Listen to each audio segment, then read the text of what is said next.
wakwezi na wakulima hapo walipokutana, maneno waliyosema tutashinda kwa nguvu zake Karima. Wakwezi na wakulima hapo walipokutana, maneno waliyosema tutashinda kwa nguvu zake Karima. Kwa bebi nenda tunakutuma kwenda kusema mapinduzi tutashinda lazima. Kwa bebi nenda tunakutuma kwenda kusema.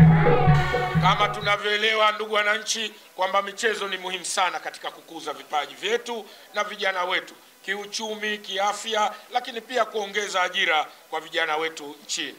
Lakini hii amesema hapa mama yangu hapa Mheshimiwa Wanu, na nimshukuru sana, alitaja wachezaji ambao anajua ni wa viwango kabisa, kama mfano wananchi oye, na wenye nchi oye. Akasema kwamba vipaji vitatoka hapa. Tunaamini ufunguzi wa uwanja huu leo unaenda kufungua vipaji ambavyo leo ndani ya mkoa wetu wa Kusini, si Makunduchi tu na wilaya, but mkoa wa Kusini wenyewe utatoa vipaji vikubwa sana ambavyo kitaifa na kimataifa vitaenda kutuwakilisha. Hongereni sana. Mradi huu ni sehemu ya mpango wa Serikali ya Mapinduzi ya Zanzibar ya ujenzi wa viwanja vya michezo katika ngazi za wilaya na mikoa hapa Zanzibar. Mradi huu unagharimu jumla ya dola za Kimarekani milioni 2.2, fedha zinazotolewa na Serikali ya Mapinduzi ya Zanzibar.